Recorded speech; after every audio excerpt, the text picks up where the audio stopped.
Auzubillahiminash-shaytanir-rajim. Bismillahir-rahmanir-rahim. Welcome to Shahji Academy. Dear secondary accounting students, अस्सलाम वालेकुम. उम्मीद है आप लोग खैरियत से होंगे. So students, पार्टनरशिप का हम टॉपिक जब हमने स्टार्ट किया था तो सबसे पहले बेटा हमने पढ़ा था पार्टनरशिप फॉर्मेशन, यानी कोई भी पार्टनरशिप अगर स्टार्ट होती है तो पार्टनर्स किस तरह से अपनी इन्वेस्टमेंट लेकर आते हैं और उस इन्वेस्टमेंट को हम अपने बिजनेस में किस तरह से रिकॉर्ड करते हैं, पार्टनरशिप फॉर्म किस तरह होती है, एग्रीमेंट किस तरह डिसाइड होता है. तो ये तमाम चीजें हमने अपने पार्टनरशिप फॉर्मेशन के चैप्टर में पढ़ी. इसके बाद हमने सेकंड चैप्टर जो पढ़ा था वो था हमारा partnership distribution of profit and loss. क्योंकि बिजनेस चलेगा तो जाहिर है प्रॉफिट या लॉस भी होगा, तो पार्टनर्स किस तरह से उस प्रॉफिट और लॉस को आपस में डिस्ट्रीब्यूट करते हैं, इनकम डिस्ट्रीब्यूशन समरी किस तरह बनाते हैं, ये हमने अपने सेकेंड चैप्टर में पढ़ा. थर्ड चैप्टर जो हमने पढ़ा वो था हमारा पार्टनरशिप एडमिशन, यानी अगर कोई नया पार्टनर हमारे बिजनेस में एंटर होना चाहता है तो उसे हम किस किस मेथड के थ्रू एंटर कर सकते हैं. तो ये 3 चैप्टर्स हमने पार्टनरशिप के पढ़े. इसी के साथ ही हमने 2 चैप्टर्स पहले पढ़े थे, डेप्रिसिएशन और सिंगल एंट्री. तो टोटल हमारे 5 चैप्टर्स हम अब तक कंप्लीट कर चुके हैं. आज हम चैप्टर नंबर 6 स्टार्ट करेंगे जिसका नाम है पार्टनरशिप रिटायरमेंट.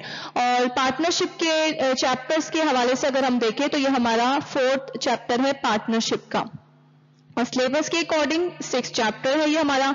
तो पार्टनरशिप रिटायरमेंट क्या है बेटा, आपको ये एग्जाम्पल जो है अगर इसका आप पिक्चर देखें तो पिक्चर से आपको क्या नजर आ रहा है कि 5 लोग खड़े हैं जबकि एक बंदा जा रहा है. तो पार्टनरशिप रिटायरमेंट भी यही है कि अगर कोई एक पार्टनर बिजनेस छोड़कर चला जाए तो उसे कहते हैं पार्टनरशिप रिटायरमेंट. पार्टनरशिप रिटायरमेंट का बेटा अगर हम वर्ड यूज करते हैं तो हमारे जहन में सबसे पहले क्या आता है, 60 इयर्स, यानी भाई 60 साल का वो इंसान हो गया होगा जब भी रिटायर हो गया. तो पार्टनरशिप में बेटा ऐसा नहीं है. ये तो किसकी बात हो गई, ये तो हमारी गवर्नमेंट जॉब्स जो बेसिकली होती हैं उधर ऐसा होता है, या कॉर्पोरेट्स में भी प्राइवेटली कुछ ऐसा होता है कि भाई बंदा जब 60 इयर्स का हो जाएगा तो उसे रिटायर कर दिया जाता है और उसके बाद उसे पेंशन दे दी जाती है. लेकिन पार्टनरशिप रिटायरमेंट में ऐसा नहीं होता. पार्टनरशिप रिटायरमेंट में कोई एज लिमिट नहीं है. जब भी कोई पर्सन, कोई पार्टनर बिजनेस से जा रहा है, चाहे उसकी एज 30 हो, 60 हो, 70 हो, बस वो बिजनेस में कंटिन्यू नहीं करना चाहता तो वो कहलाएगी partnership retirement. When one or more partners leave the firm and the remaining partners continue to do the business of the firm, it is known as retirement of a partner.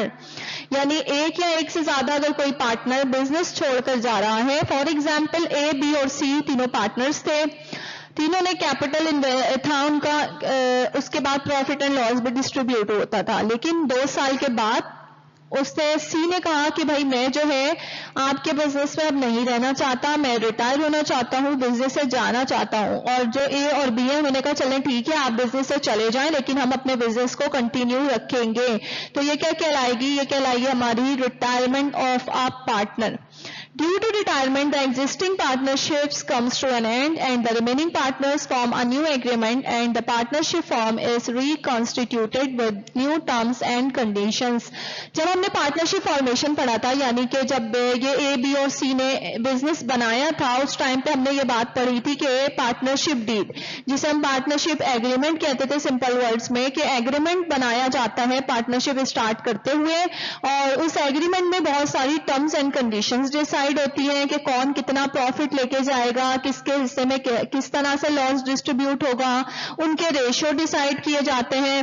तो बेटा एक चीज हो सकता है कि जब कोई ऐसी बात भी हो सकती है, कोई टर्म्स एंड कंडीशन में वो पार्टनर्स ये बात भी लिख सकते हैं, सी ने हो सकता है उस टाइम पर एग्रीमेंट के टाइम पर ये लिख दिया हो कि भाई मैं 2 साल तक तो काम करूंगा लेकिन 2 साल के बाद इस डेट पर आकर मैं अपना बिजनेस से रिटायर हो जाऊंगा. तो मे बी कि उसने उसी टाइम एग्रीमेंट में ये बात कर दी हो, पहले से डिसाइडेड हो कि सी चला जाएगा. और ये भी हो सकता है कि उस टाइम पे डिसाइड नहीं हुआ हो लेकिन अब ऐसी कुछ मतलब वजूहात बन गई कि सी बिजनेस में नहीं रहना चाहता. हो सकता है वो कहीं और शिफ्ट हो रहा हो, किसी और सिटी में जा रहा है इसलिए वो बिजनेस कंटिन्यू नहीं कर सकता.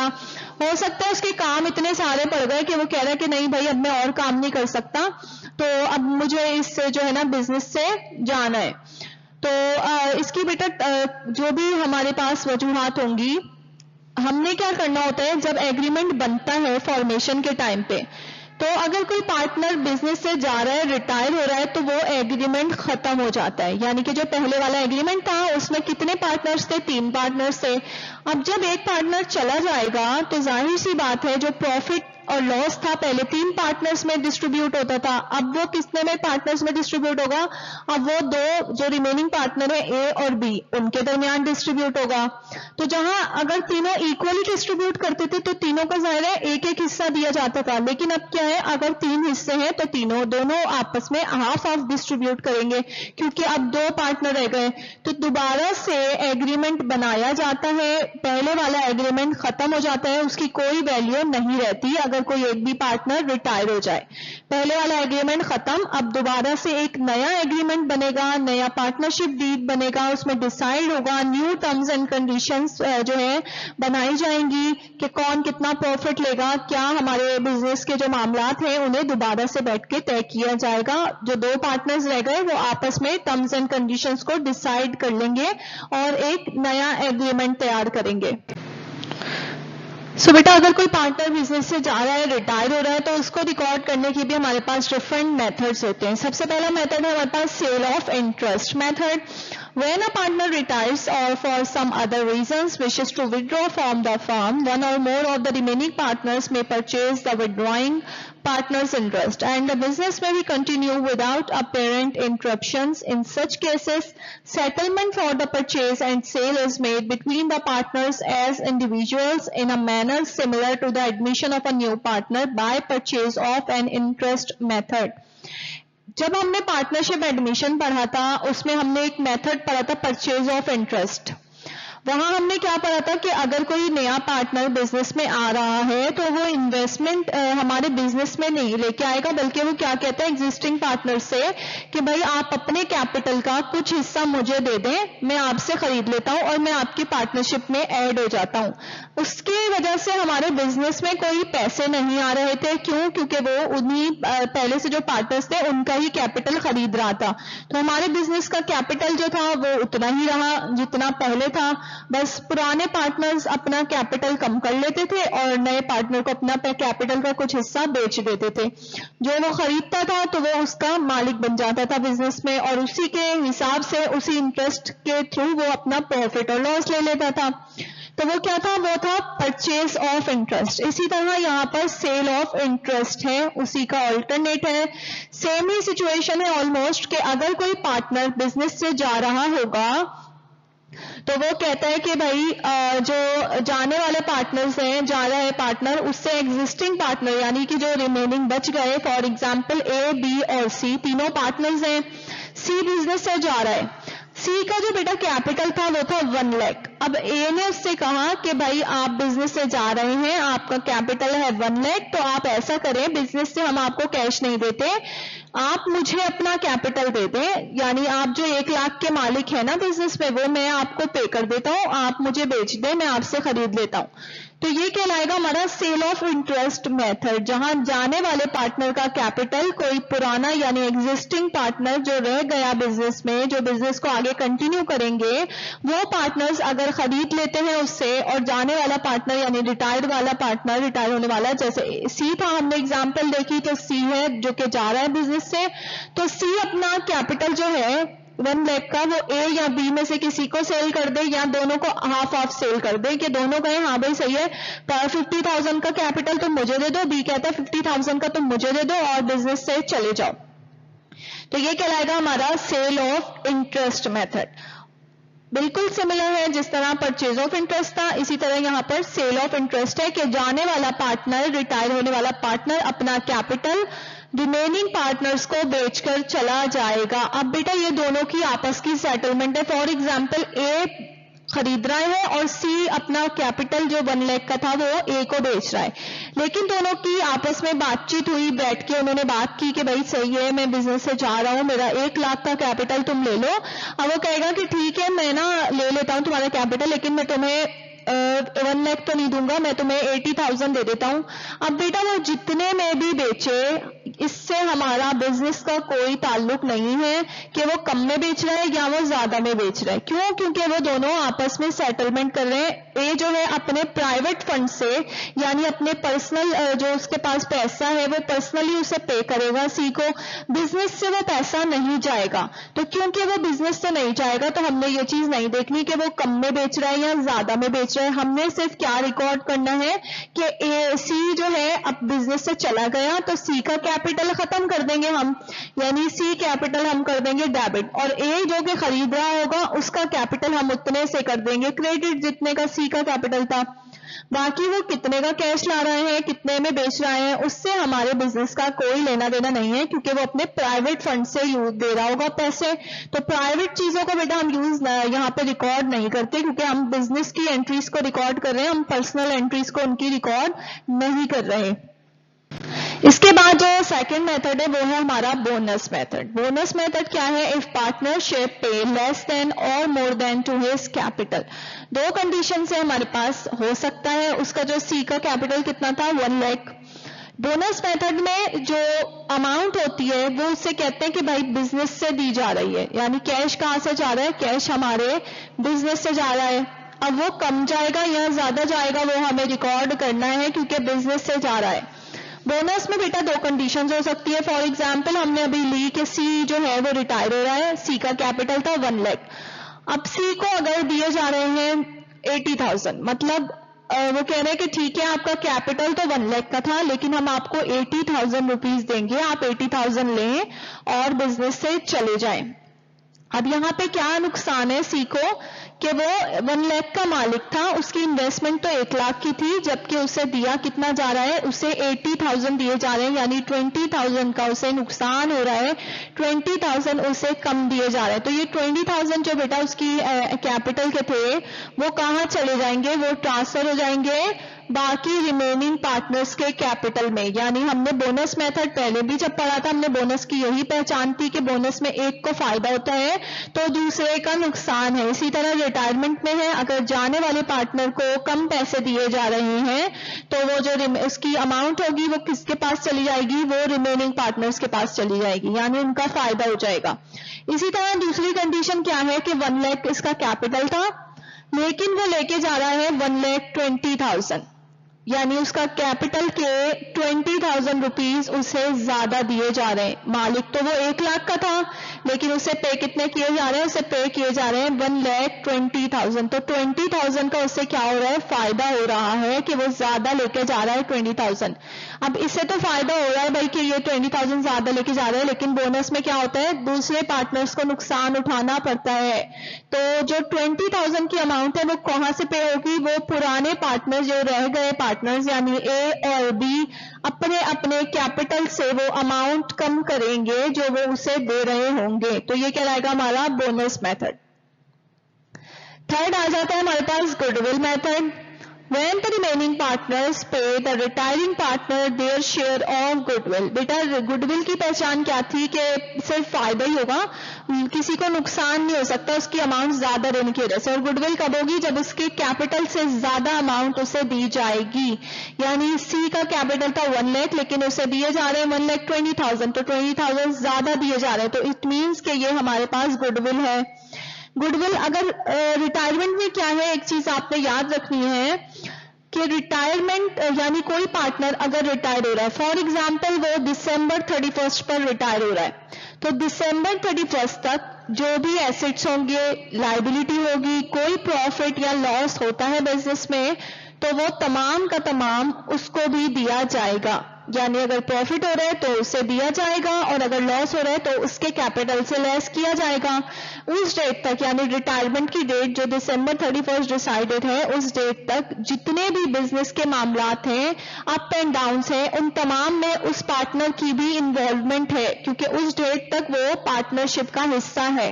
लेकिन जैसे ही वो डेट चली जाएगी, दिसंबर 31 गुजरा, उसके बाद जितने भी मामलात होंगे, प्रॉफिट हो लॉस हो, फिर उसका कोई लेना देना नहीं है। लेकिन अगर उससे पहले की, उसके रिटायरमेंट से पहले की डेट या उस डेट तक जितने भी मामलात होंगे वो तमाम के तमाम में उसकी इन्वॉल्वमेंट होगी। तो अगर कोई गुडविल आती है, यानी अगर उसे ज्यादा पैसे दिए जाएंगे तो जाहिर सी बात है गुडविल है। तो उसको अगर गुडविल मिल रही है तो जाहिर है दो रिमेनिंग पार्टनर्स हैं उनमें भी गुडविल दी जाएगी। यहाँ पे गुडविल सिर्फ एक पार्टनर को नहीं दी जाएगी, गुडविल एक तरह से हमारा क्या होगा, प्रॉफिट हो रहा है, तो वो तमाम पार्टनर्स को बेटा गुडविल दी जाएगी। यानी अगर एक का है तो दूसरे पार्टनर्स को भी गुडविल दी जाएगी जो रह गए हैं। इसके बाद हम पढ़ते हैं, तो बेटा गुडविल और बोनस जो है हमने पढ़ा, तो इसमें सिर्फ और सिर्फ यही डिफरेंस है कि गुडविल अगर रिटायरिंग पार्टनर को दी जाएगी तो दूसरे रिमेनिंग पार्टनर्स को भी दी जाएगी। लेकिन बोनस में क्या है, बोनस में अगर रिटायरिंग पार्टनर को दी जाएगी, यानी अगर ज्यादा अमाउंट है तो उसको बोनस जा रहा है, तो वो अमाउंट जो रिमेनिंग पार्टनर्स हैं उनके कैपिटल से कम की जाएगी। इसके बाद आ जाता है रीवैल्यूएशन। तो रीवैल्यूएशन क्या है, रीवैल्यूएशन बेटा एसेट्स और लायबिलिटीज की मार्केट वैल्यू की बात हो रही है कि फॉर एग्जांपल एसेट्स थे हमारे पास, डिफरेंट एसेट्स हैं, लैंड एंड बिल्डिंग है, फर्नीचर है, अकाउंट रिसीवेबल है। तो अगर आप कह रहे हैं कि कुछ मार्केट वैल्यू लगाई गई रिटायरमेंट के टाइम पे कि पार्टनर अगर रिटायर हो रहा है उसके टाइम पे कि अब इसकी मार्केट वैल्यू क्या है, तो हमें पता लगा land and building appreciated by 10%, यानी उसकी फॉर एग्जांपल वैल्यू थी पहले 50,000 का हमारा लैंड एंड बिल्डिंग था, लेकिन अब कह रहे हैं कि 10% इसकी वैल्यू इंक्रीज हो चुकी है। तो वो 10% बेसिकली हमारा क्या है, वो हमारा प्रॉफिट हो रहा है हमें, कि पहले उसकी वैल्यू थी 50,000 लेकिन अब वो 10% से बढ़ गया, तो वो हमारा कहलाएगा रीवैल्यूएशन। इसी के साथ ही अकाउंट रिसीवेबल है फॉर एग्जांपल हमारे पास, तो हमें कहने कि अकाउंट रिसीवेबल 10% जो अकाउंट रिसीवेबल थे वो अब आपके अलाउंस फॉर बैड डेट हो गए, यानी आपका पैसा वो अब आपको वापस नहीं मिलेगा। अकाउंट रिसीवेबल क्या, अकाउंट रिसीवेबल हमारे कस्टमर्स जिनको हम उधार दे रहे होते हैं उन्हें हम अकाउंट रिसीवेबल कहते हैं कि हमने इनसे इन फ्यूचर इनसे ये पैसा रिसीव करना है। लेकिन अब कह रहे हैं कि हमने जब अंदाजा लगाया मार्केट के अकॉर्डिंग तो हमें पता चला भाई जो 10% जो हमारे 10% अकाउंट रिसीवेबल है वो हमें पैसे नहीं देंगे, तो हमारा ये पैसा तो डूब गया कि ये वापस नहीं आने के चांसेस ही नहीं है हमारे, तो ये हमारा क्या कहलाएगा, ये हमारा लॉस हो गया। तो हम जब एंट्री बनाएंगे तो हम क्या करेंगे, अगर हमें लॉस हो रहा होगा तो रीवैल्यूएशन को हमने कर देना है डेबिट, और अगर हमारे पास गेन हो रहा होगा यानी प्रॉफिट हो रहा होगा तो रीवैल्यूएशन हमारा हो जाएगा क्रेडिट। एट द एंड हम क्या करेंगे, हम एडजस्ट करेंगे, देखेंगे कि डेबिट साइड पर ज्यादा है रीवैल्यूएशन या फिर क्रेडिट साइड पर ज्यादा, यानी हमें लॉस ज्यादा हो रहा है या प्रॉफिट ज्यादा हो रहा है, और उस लॉस और प्रॉफिट को एडजस्ट करने के बाद बैलेंस क्या बच गया। बैलेंस क्या होता है, difference between debit and credit is called balance, के डेबिट और क्रेडिट में क्या फर्क है। तो हम देखेंगे बैलेंस किस साइड पर आ रहा है, कि अगर तो प्रॉफिट आ रहा होगा तो उस प्रॉफिट को हम क्या करेंगे, तीनों पार्टनर्स या दो पार्टनर जितने भी पार्टनर्स होंगे हमारे पास तमाम पार्टनर्स के कैपिटल में डिस्ट्रीब्यूट कर देंगे, उन्हें ट्रांसफर कर देंगे कैपिटल अकाउंट में। और इसी तरह अगर लॉस हो रहा होगा तो भी हम उनके कैपिटल से वो अमाउंट लॉस की उनको ट्रांसफर कर देंगे, जिसकी वजह से उनके कैपिटल कम हो जाएंगे। ये बेटा ये जो हमारे पास ये बातें मैं कर रही हूँ जनरल एंट्री की, तो ये आपको ज्यादा जब समझ आएंगी, जब हम इसकी एग्जांपल्स करेंगे, एक्सरसाइज करेंगे, तो जाहिर है ये आपके कॉन्सेप्ट जब क्लियर हो जाएंगे। बेसिकली यही था रिवैल्यूएशन के, मार्केट वैल्यू लगाई जाती है एसेट्स और लायबिलिटी की, और उसमें जो भी चेंजिंग आ रही होती है वो हमारी रिवैल्यूएशन कहलाती है। हो सकता है कि एसेट्स इंक्रीज हो जाए, हो सकता है वैल्यू डिक्रीज हो जाए, कम हो जाए। अगर कम होगी तो हमें लॉस होगा और अगर ज्यादा होगी तो हमें प्रॉफिट होगा, और वो प्रॉफिट और loss at the end Capitals account में ट्रांसफर कर दिया जाता है रिटायरमेंट से पहले, क्योंकि हमने अभी पढ़ा रिटायर होने की डेट तक तमाम प्रॉफिट एंड लॉस उस पार्टनर को भी दिए जाता है जो रिटायर हो रहा होता है। रिटायरमेंट के बाद फिर जो भी कुछ हो रहा है वो उससे उसका लेना देना नहीं है।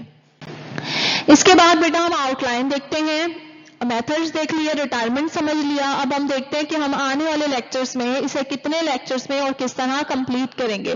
तो लेक्चर नंबर 2 जो हम करेंगे आपके साथ, उसमें हम एग्जाम्पल क्वेश्चन करेंगे बोनस मेथड की और सेल ऑफ इंटरेस्ट की। इसके बाद लेक्चर 3 में हम एग्जाम्पल्स करेंगे अपने जो रिमेनिंग मेथड्स हैं, यानी गुडविल और रीवैल्यूएशन जो हमने अभी पढ़ा, जर्नल एंट्रीज बनाना सीखेंगे हम वहां पर। लेक्चर 4 से हम स्टार्ट कर देंगे अपनी प्रॉब्लम, जो कि हम लेक्चर 8 तक कंप्लीट कर देंगे। टोटल हम 12 to 13 प्रॉब्लम्स यहाँ पर सॉल्व करेंगे। कुछ प्रॉब्लम क्लास में डिस्कस करेंगे और कुछ प्रॉब्लम्स आपको सेम जो एज इट इज होंगी वो आपको होमवर्क में दी जाएंगी। इसके बाद बेटा लेक्चर 9 जो हमारा लास्ट लेक्चर होगा इस पार्टनरशिप रिटायरमेंट के टॉपिक का, उसमें हम मल्टीपल चॉइस क्वेश्चंस करेंगे। सो आई होप सो आप लोगों को समझ आया और टोटल हम इस चैप्टर को बेसिकली 9 लेक्चर्स में कंप्लीट करेंगे। सो नेक्स्ट लेक्चर देखना मत भूलिएगा। इंशाल्लाह नेक्स्ट लेक्चर से एग्जाम्पल्स क्वेश्चन सॉल्व करेंगे। Thank you for watching this lecture. Allah Hafiz.